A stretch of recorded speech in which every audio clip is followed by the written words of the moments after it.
नमस्कार, मैं हूं रत्ना और आप देख रहे हैं C news Bharat. Ayurveda news bulletin की ओर बात होगी अरवली की, जहां बायड मोडासा वात्रक पुल पर जगह जगह बड़े गड्ढे होने से वाहन चालकों की परेशानी बढ़ गई है। साथ ही बात होगी कैमूर की, जहां सावन महोत्सव का भव्य और रंगारंग आयोजन किया गया। ऐसे तमाम खबरों पर विस्तार से चर्चा करेंगे। अरवली के बायड मोडासा वात्रक पुल पर जगह जगह बड़े गड्ढे होने से वाहन चालकों की परेशानी बढ़ गई है। खासकर रात के समय गड्ढे दिखाई नहीं देने से दो पहिया वाहन चालकों के दुर्घटनाग्रस्त होने का खतरा बना हुआ है। स्थानीय लोगों का आरोप है कि लंबे समय से समस्या के बावजूद प्रशासन की ओर से गड्ढों की मरम्मत नहीं कराई जा रही है। लोगों ने प्रशासन से तत्काल गड्ढे भरवाने और पुल पर सुरक्षित यातायात सुनिश्चित करने की मांग की है। अरवली से सी न्यूज संवाददाता जगदीश सोलंकी की रिपोर्ट। बदायूं में भ्रष्टाचार निवारण संगठन बरेली की ट्रैप टीम ने कार्रवाई करते हुए 12,000 रुपए की रिश्वत लेते हुए 2 बिजली कर्मियों को रंगे हाथ गिरफ्तार किया है। मामला जरीफ नगर 33/11 बिजली घर का है, जहां तैनात हरदेवा राम TG2 और संविदा कर्मी लाइनमैन मानक चंद्र को पकड़ा गया। आरोप है कि ट्यूबवेल का जला हुआ ट्रांसफार्मर बदलवाने के नाम पर दोनों ने शिकायतकर्ता सर्वेश कुमार से 12,000 रुपए रिश्वत की मांग की थी।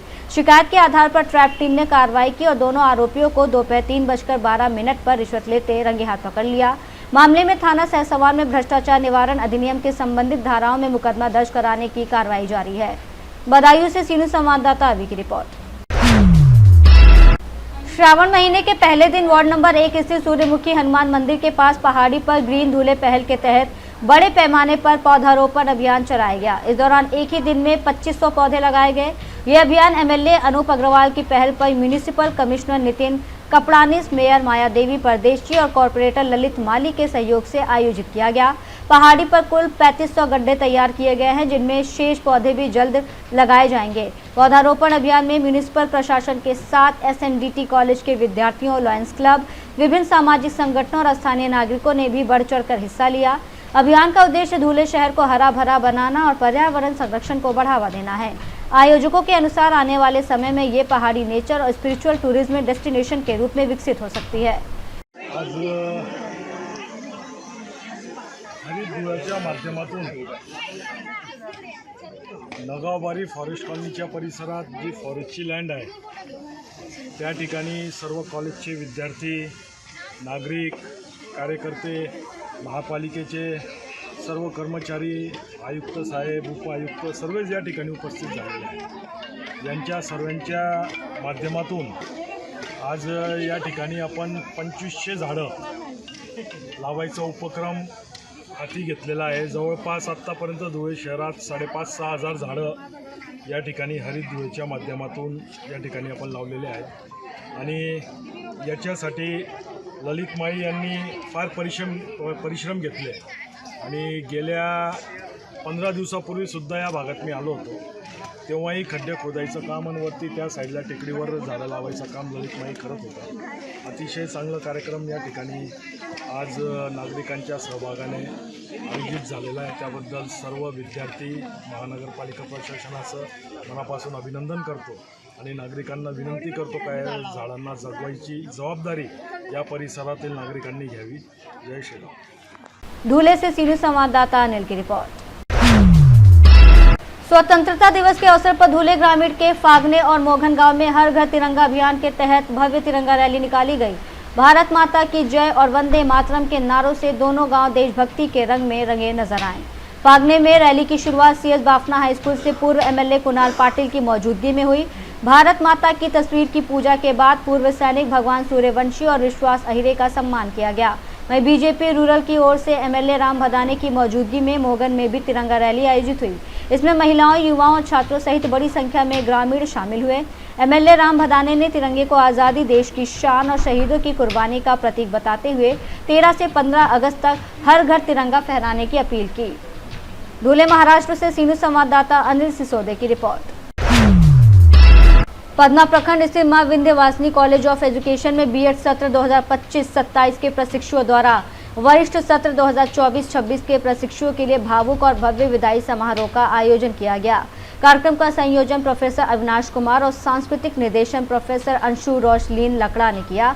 कार्यक्रम की शुरुआत स्वागत गीत और डॉक्टर जितेंद्र झा के स्वागत भाषण से हुई। समारोह में जूनियर और सीनियर प्रशिक्षुओं ने रंगारंग सांस्कृतिक प्रस्तुतियां दी। इस दौरान श्वेता को मिस फेयरवेल और आशीष को मिस्टर फेयरवेल चुना गया। संस्था के उप सचिव अजित कुमार ने विजेताओं को पुरस्कृत कर उनके उज्जवल भविष्य की कामना की। कार्यक्रम का मंच संचालन प्रशिक्षु प्रियंका कुमारी और अभय कुमार ने किया। इस अवसर पर doctor Tanuja Gupta, doctor Sarika Mehta, doctor Priyanka Kumari, doctor Neetu Upadhyay सहित कॉलेज के प्राध्यापक और प्राध्यापिकाएं मौजूद रहे। कार्यक्रम को सफल बनाने में प्रशिक्षु आकांक्षा, निभा, अनामिका, सचिन, अंशु, विपिन और अन्य का सराहनीय योगदान रहा। पद्मा हजारीबाग से सीनू संवाददाता परमानंद कुमार राणा की रिपोर्ट।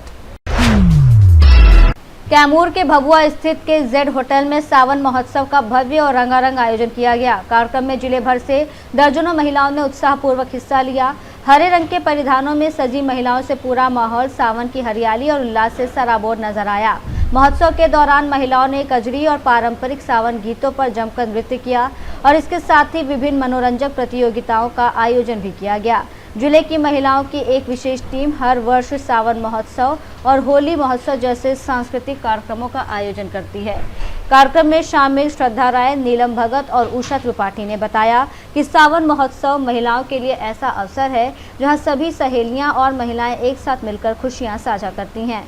पूरे कार्यक्रम के दौरान महिलाओं में खासा उत्साह देखने को मिला। जय श्री राम, नमस्ते।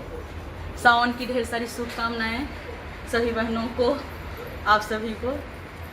क्या कार्यक्रम था? ये कार्यक्रम सावन महोत्सव था और साल में हर साल सावन में हम लोग सावन महोत्सव मनाते हैं। इसमें सब सहेलियाँ एक तरह की हर एक रंग की सब बहनें चूड़ियाँ पहन के और साड़ियाँ पहन के एक साथ हम लोग आकर मनाते हैं। ये सहेलियों का टीम कितने का है?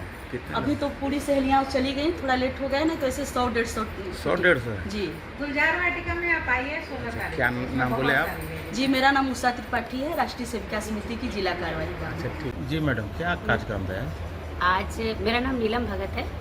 आज कार्यक्रम हम लोग सावन महोत्सव मनाए हैं, सारी सहेलियाँ मिलकर, जिसमें मेरी सारी फ्रेंड्स कोऑपरेट की हैं और बहुत अच्छा लगा। हमने सबने क्या क्या कार्यक्रम बना? मैंने डांस कार्यक्रम में डांस हुआ, गेम हुआ, वीडियोस बने, हमारे रील्स बने बहुत सारे और हमने बहुत मस्ती किया। खाना पीना सब कुछ बहुत अच्छा था। यहाँ पर आप क्यों बने? उसमें मतलब क्या कार्यक्रम था कि आप जीत ली, बाजी? इसमें एक चिट था, जैसे चिट पर गाने लिखा हुआ था, उसके नीचे एक वो लिखा हुआ था। जो सावन क्वीन बना उस चिट मतलब उस गाने के नीचे सावन क्वीन बना लिखा पूरा हुआ। एंजॉय किया जम हाँ, बहुत मस्ती की हम लोगों ने और सारी दोस्तों ने मेरे कोऑपरेट किया। अगला कार्यक्रम क्या है? अगला कार्यक्रम तो अभी गुलजार वाटिका में होने वाला है 16 क्या तारीख कार्यक्रम को। है? वो भी सावन महोत्सव है, वो काफी बड़ा है, हरियाली तीज का ही है। क्या नाम है आपका? क्या नाम मेरा है? नाम नीलम भगत है, मैं ममता मेडिकल से हूँ। ठीक ठीक। बताइए क्या कार्यक्रम था आज? आज हरियाली तीज का कार्यक्रम था यहाँ पे और हम लोग महिलाएं जो है वो हरियाली तीज मना रहे थे और बहुत अच्छा लगा एक साथ। क्या क्या कार्यक्रम हुआ? यहाँ पे हम लोग बहुत से कजरी गाए हैं, बहुत डांस किए हैं एक दूसरे के साथ, कुछ प्रोग्राम रखे हैं, गेम्स रखे हैं और तीज जो है वो क्वीन का जो है खिताब मिला है आज। तो 2026 की तीज क्वीन जो है वो नीलम भगत हुई है। हम लोगों ने बहुत से प्रतियोगिताएं भी रखे थे, बहुत से गेम्स रखे थे, फन गेम्स रखे थे। ये कौन महिलाएं हैं? मैंने पूरे जिले से हैं या? जी, पूरे भभुआ से ही है, मेन भभुआ जिला से। आपका नाम क्या है? मेरा नाम श्रद्धा राय है। कैमूर से सीनू संवाददाता राम प्रवेश तिवारी की रिपोर्ट।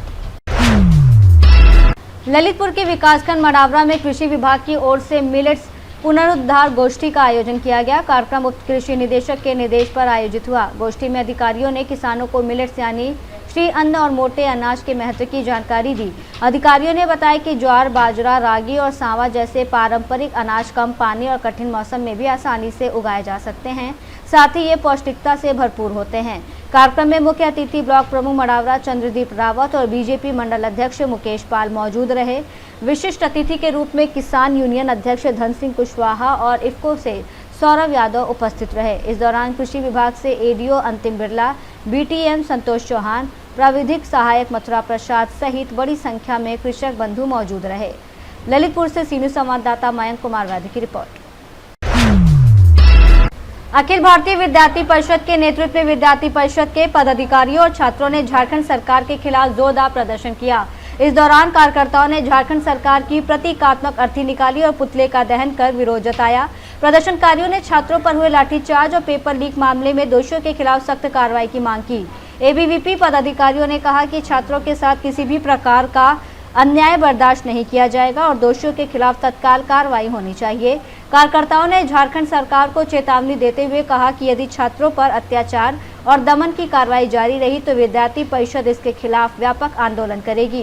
परिषद ने छात्र हितों की रक्षा के लिए आगे भी संघर्ष जारी रखने की बात कही। क्या मामला लेकर आज आपका प्रदर्शन था, क्या मांगे हैं आपकी?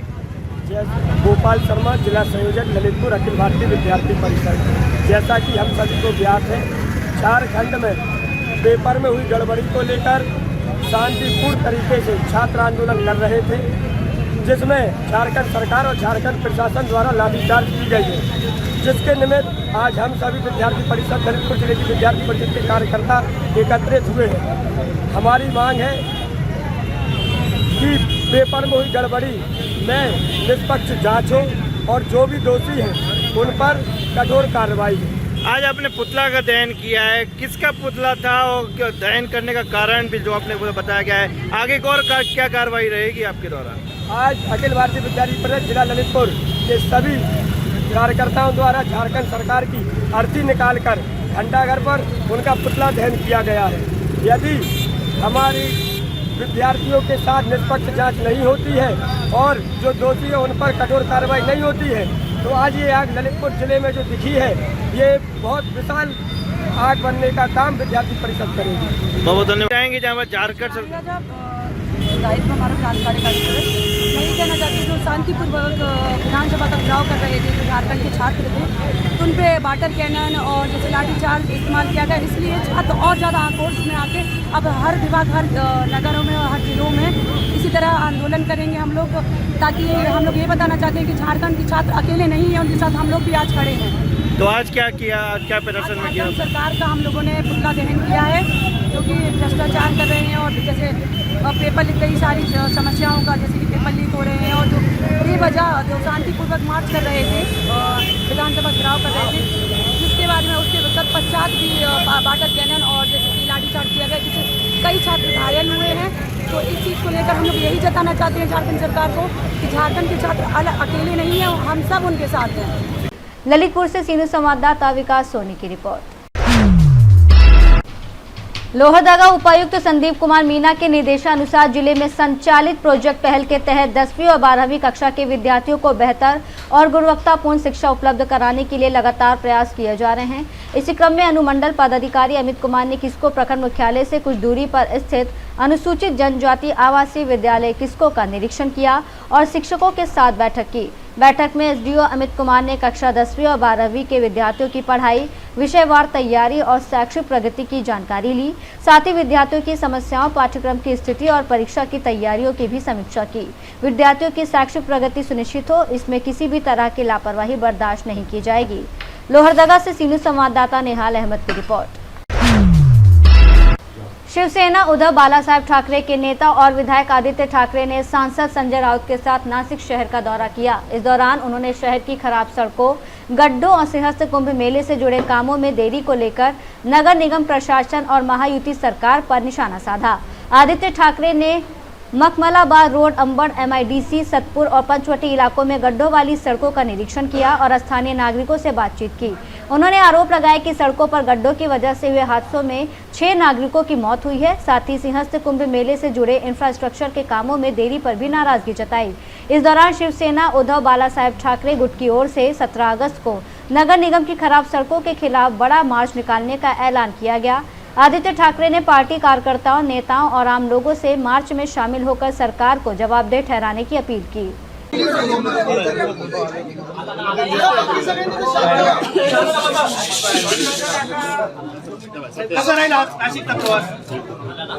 आज नाशिकचा प्रवास तसं पाहायला गेलं तर आतापर्यंत गेले 3-4 वर्ष आम्ही पाहतोय नाशिक पर्यंत येईपर्यंत पाठदुखी व्हायची, जो काही रस्ता होता भिवंडी कल्याण सगळा जो पट्टा आहे तिथे आपण पाहिलं तर आज मी व्हिडिओ पण टाकला, मोबाईल मागे कर।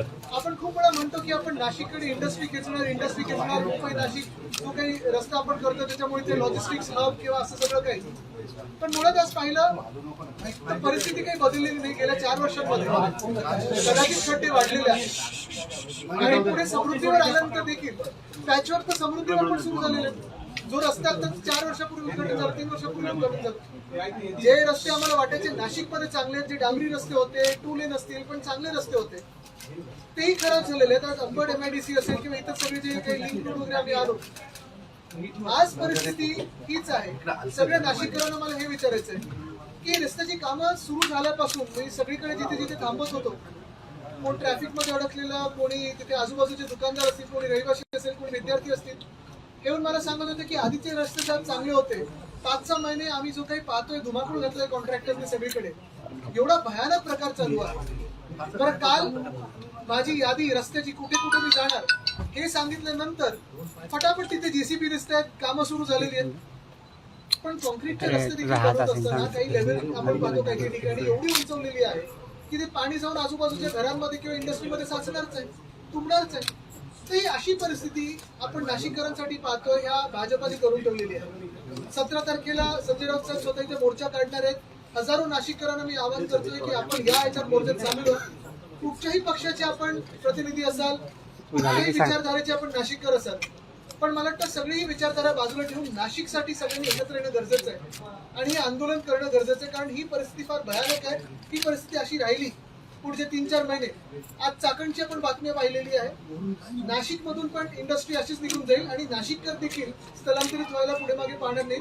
पण असं किती दिवस राहायचं? बरं, हे काम आता आपण पाहतोय, मी येणार म्हणून अनेक ठिकाणी काम सुरू झालं, पण ह्याच्या आधी आणि नंतर जेव्हा काम परत थोडं बंद होईल किंवा गती कमी होईल, आरोग्याचे विषय आहेत, स्वच्छतेचे विषय आहेत, डासांचं आपण पाहतोय वाढणार सगळीकडे, डेंग्यू मलेरिया, हे सगळं कोण पाहणार? महानगरपालिका सांगते, प्राधिकरण बघते, प्राधिकरण बोलते, महानगरपालिका. नेमकं चाललंय काय हा विषय नाशिककरांसमोर महापौर म्हणून तुम्ही येऊन सांगणार आहात? साहेब, यापूर्वी सुद्धा कुंभमेळे झालेले आहेत, आता सुद्धा जो कुंभमेळा होतोय, तर अनेक कामं यापूर्वी सुद्धा झालेले आहेत. नेमका प्रशासनाचा काय केवास झाला असं तुम्हाला वाटतंय की ज्याच्यामुळे सगळी कुंभमेळा चालू आहे, एवढे दशक चालू आपण पाहतोय, कुंभमेळा अनेक झाले. मला वाटतं 17 की 18 साली पण झालं होतं, 15ला झालं होतं, तेव्हा पण हेच मुख्यमंत्री होते. पण आता जे काही त्यांच्या डोळ्यासमोर दिसायला लागलेलं आहे की अयोध्येमध्ये चंदा चोरी जशी झाली तशी इथे कुंभमेळ्यामध्ये मला वाटतं किती 35 की 40,000 कोटीचे कॉन्ट्रॅक्ट दिलेत कोणाला? ते कॉन्ट्रॅक्टचे पैसे कुठे काय? आता पण मला एक कटिंग पाहिलं, या लोकांनी विचारले प्रश्न की जर एवढे कोटी, ठराविक कोटी मला 290 कोटी जर दाखवलेत कुंभमेळ्याचे दिलेले आहेत, महापालिका की प्राधिकरण सांगते आम्ही नुसते 102 कोटी पाहिलेले, मधले हे पैसे गेले कुठे? आणि मग परवाकडे जे मुख्यमंत्र्यांचं मी उत्तर ऐकलं की आम्ही गॅसच्या लाईन टाकतोय म्हणून रस्ते खोदून ठेवलेत. गॅसच्या लाईनसाठी रस्ते खोदले तेवढे? मुंबईत पण पाईप गॅस आहे, पण एवढे रस्ते कधीच करून ठेवले नव्हते. तर ह्याला उत्तर कोण येणार? आणि असं जर दत्तक एक शहर मुख्यमंत्री घेत असतील तर कुठचंही शहर दत्तक न घेतलेलं बरं मुख्यमंत्र्यांनी. 35,000 कोटीहून अधिक पैसे नाशिकच्या कुंभमेळ्यासाठी येतात. आपल्याला वाटतं त्याचा विनियोग होतो यांच्याकडनं किंवा हे सरकार हे 35,000 कोटी रुपये उचित पद्धतीने वापरतं असं दिसतंय? उचित की अनुचित आपण ह्याला आता उत्तर आपल्याला ज्या पद्धतीचं काम चालू आहे, कसं असतं की कुठचेही काम सुरू केल्यानंतर दोन्ही गोष्टी असतात. एक, पुढच्या वर्षी कुंभमेळा त्याच्यासाठी आपण काम करतोय, मान्य, त्याच्यासाठी कामासाठी जो काही पुढे मागे त्रास होईल हा आम्ही पण समजतो. रस्त्याची कामं असतात तेव्हा त्रास होतो, ते लिहिलं असतं ना पाटी, इनकन्व्हिनियन्स इज रिग्रेटेड. कोण इनकन्व्हिनियन्स करतंय, कोण रिग्रेट करतंय कोणाला माहित नसतं, पण पाटी लिहून टाकली असते. पण ती पाटी लिहिल्यानंतर त्याच्या मागची जी भावना असते की खरोखर लोकांना जो त्रास होतोय, तुम्हाला खरोखर त्याचा त्रास होतोय का, त्या जो काही लोकांचे छळ होतं त्याचा. आज पण मी पाहत होतो ना, आता जसं तुम्हीच मला काही काही ठिकाणी सांगितलं थांबल्यानंतर की तुमचा आज दौरा लागल्यानंतर काल इथे JCB लागले, तुमचा दौरा लागल्यानंतर रोलिंग सुरू झाले. बरं, मी ते पेगलवाडीत गेलो होतो, ती बातमी तुम्ही पाहिली असेल, ते आदित्य आणि स्मिता 2 तरुण विद्यार्थी आहेत. परवाकडे त्यांनी जो व्हिडिओ केला की काल व्हिडिओ केला, मी आपल्या सगळ्या सहकाऱ्यांना आमचं सांगितलं मला जाऊन त्यांना भेटायचंय. त्र्यंबकेश्वरला देखील ह्याच मोठ्या संख्येने कामं चालू आहेत कुंभमेळ्यासाठी. पण 2023ला जो झालेला रस्ता होता तो कुठे वाहून गेला की रस्ता कुठे होता ते कळत नाही. त्याच रस्त्यावर मी गेलो होतो. मी चाललोय म्हणून रात्री काल 1:30 वाजता डागडुजी सुरू झाली आणि पावसात डागडुजी सुरू झाल्यानंतर सकाळी कलेक्टर गेले, सकाळी मला वाटतं खोसकर साहेब जे आमदार ते गेले, दुपारी मी पोहोचेपर्यंत रस्ता परत गायब. तर हे नेमकं चाललंय तरी काय? हा पैसा जनतेचा आहे आणि हा कसा वापर? आणि इथे साधू महंतांनी जेव्हा प्रश्न विचारला किंवा सूचना दिल्या काही, साधू महंतांकडून आपण आशीर्वाद घेतो, आपण पुढचा गायडन्स घेत असतो. भाजप बरोबर त्यांचा वापर हा निवडणुकीत करत असतं, त्यांचं काय आध्यात्मिक सेल वगैरे त्यांनी बनवलेलं आहे. पण जे साधू महंत किंवा साधू महाराज सांगतात की कुंभमेळ्यासाठी जे तुम्ही कामं करताय त्याची खरोखर एवढी गरज आहे का? त्या पैशाची एवढी गरज आहे का? त्याची ताळमेळ आहे का तुम्ही जे कामं करताय आणि गरजेची? आता तुम्हाला आठवत असेल तपोवनचा विषय, तपश्चर्याचं वन हे तिथे बदलून मुख्यमंत्र्यांनी तिथे नाईस पहिलं काय ते साधुग्राम करायचं होतं आणि त्यांचे जे मित्र आहेत बिल्डर इकडचे नाशिकचे मुख्यमंत्र्यांचे ते ट्रेजर आहेत मला वाटतं भाजपचे, ते सांगतात की आता आहे ना आपण नंतर TDR देऊ शकतो. सगळं काही ह्याच्यातून पैसे काढायचे कसे, दानपेटी असेल किंवा TDR असेल, पैसे काढायचे कसे ह्याच्यावरच फक्त भाजपचं लक्ष आहे. काही खड्ड्यांची परिस्थिती झाली, 6 जणांचा बळी आलेला, तुमची मागणी काय आहे? मागणी हीच आहे. आपण पाहिलं असेल मी इथे येऊन प्रशासनाला भेटतच नाही, ना म्युन्सिपल कमिशनरना भेटतोय ना तुमच्या अधिकाऱ्यांना भेटतोय, कारण त्यांच्यावर बोट टाकून अर्थच नाहीये. हे सगळा जो निर्णय आहे राजकीय निर्णय आहे, भाजपाचा निर्णय आहे आणि मागणी हीच आहे की व्हाईट पेपर तर आम्ही मागूच, पण चंदा चोरीपासून इथे कुंभमेळ्यापर्यंत जो घोटाळा झालेला आहे लोक प्रश्न विचारतील. आज आमचा 17 तारखेला मोर्चा आहे, तो मोर्चाचा तर आवाज आपण पाहालच, ती ताकद पाहालच, पण मी अजूनही आपल्याला सांगतो आणि आपल्या माध्यमातून प्रत्येक नाशिककरांना विनंती करतो की जेव्हा जेव्हा आपण सत्ताधारी आमदार असतील, सत्ताधारी नगरसेवक असतील यांना रस्त्यावर पाहाल त्यांना थांबवून प्रश्न विचारा की माझे पैसे गेले कुठे. मी करदाता आहे, मी नाशिककर आहे, मी या नाशिकचा विकास करतो, मला पण चांगले रस्ते पाहिजे, पण जे रस्ते तुम्ही करता आणि तुमचे जे कॉन्ट्रॅक्टर आहेत ते पैसे घालतात कुठे, कुठचे खड्डे. आता मी पाहिलं मध्ये पण एक बातमी आली होती कितीतरी 1000 खड्डे बुजवले, खड्डे म्हणजे 15,000. मला वाटतं खड्डे जे ते बघतायत ते कॉन्ट्रॅक्टरच्या खिशातले खड्डे बघतात, बाकीचे खड्डे बघत नाही. आदित्य साहेब, एकीकडे विरोधक या सगळ्या मुद्द्यावर आक्रमक आहेत. पालिका आयुक्तांचा दावा आहे की आम्ही जे रस्ते तयार करतो ते अतिशय दर्जेदार आहेत. विरोधकांनी आम्हाला दाखवून द्यावं की कुठला रस्ता निकृष्ट दर्जाचा. मला वाटतं पालिका आयुक्तांनी ही रिस्क घेऊ नये, कारण त्यांना अजून त्यांचे जे राजकीय बॉस आहेत ते कसे ते माहिती नाही. दुसरी गोष्ट मी त्यांना आठवण करून देऊ इच्छितो, जे मी जेव्हा दिल्लीमध्ये जो लाठीचार्ज झाला तेव्हा पण सांगितलं की देशातले वारे पहा आणि मग बोला. तुम्ही सांगत असाल दर्जेदार रस्ते असतील तर आम्हाला ॲफिडेव्हिटवर लिहून द्या की आम्ही दर्जेदार रस्ते देतोय. 1 वर्षानंतर या रस्त्यांचं काय होतं ते बघतो. आणि न्यूरमबर्ग अयोध्येसाठी त्यांना पण हिंदू विरोधी बोलले. काल पप्पू यादवजींनी साधू महंतांचा मोर्चा प्रधानमंत्र्यांच्या घरी नेला.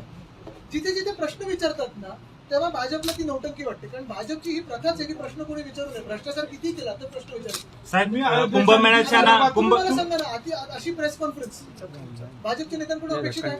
साहेब, कुंभमेळ्याच्या नावाने बनावट. नासिक से सीनू संवाददाता अभिजीत कोले की रिपोर्ट। नासिक जिले के त्र्यंबकेश्वर तालुका में नकली नोट तैयार करने वाले एक गिरोह का पुलिस ने पर्दाफाश किया है।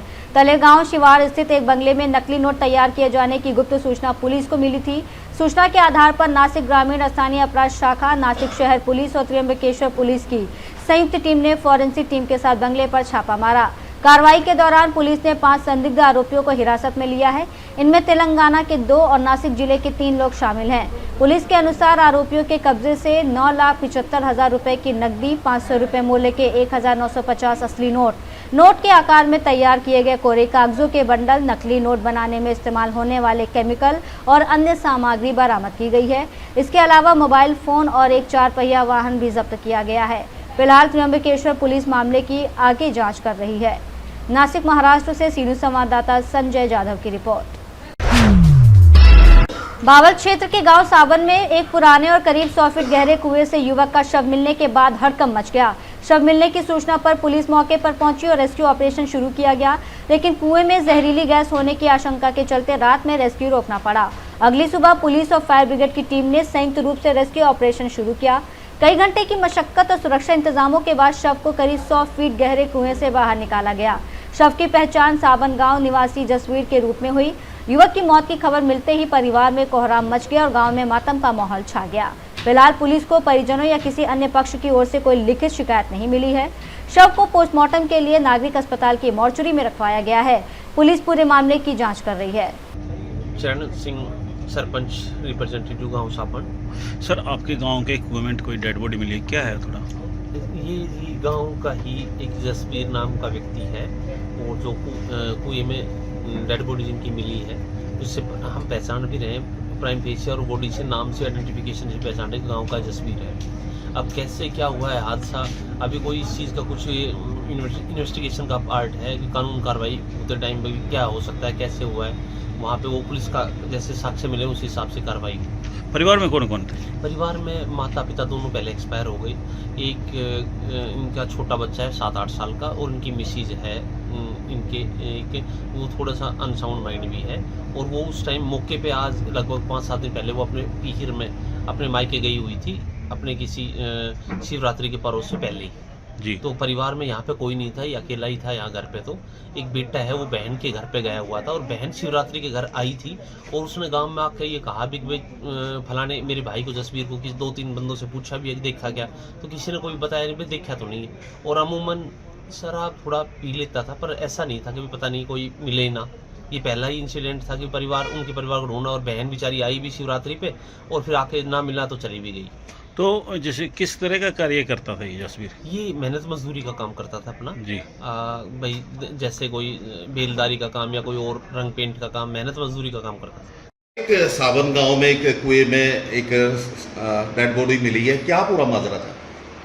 ये कल शाम को हमें सूचना प्राप्त हुई थी, गांव से ही फ़ोन आया था कि भाई ऐसे ऐसे एक कुआं है, पुराना कुआं जिसमें एक डेड बॉडी पड़ी हुई है। जिस सूचना पर हम मौके पे पहुंचे थे तो वहाँ पे अंधेरा हो चुका था उस टाइम पे, तो टॉर्च की मदद से हमने देखा तो किसी आदमी की डेड बॉडी उसमें नज़र आई। कुआं में फिर हमने दिया वगैरह जला के उतारा कि भाई कोई गैस ना बन रही हो, तो वो बुझ गया, तो उसमें गैस बनी हुई थी और पानी था नहीं। आज सुबह फिर फायर ब्रिगेड को बुलाया गया और उसमें कुएं में से डेड बॉडी को निकाला गया।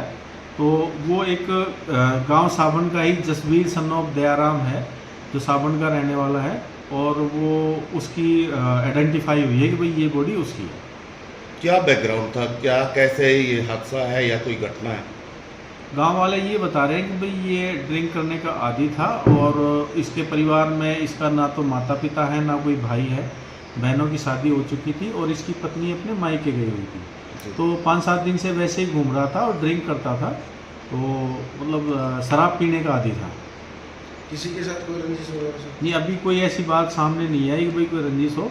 इसके पत्नी को और इसके परिवार को सूचित कर दिया गया, बहनों को वो आने के बाद जैसी भी दरखास्त आएगी कार्रवाई अमल में लाएगी। ठीक है सर। रेवाड़ी से सीनू संवाददाता चैन सिंह की रिपोर्ट। बुलेटिन में फिलहाल इतना ही। देश और दुनिया की तमाम बड़ी खबरों के लिए देखते रहिए सी न्यूज़ भारत।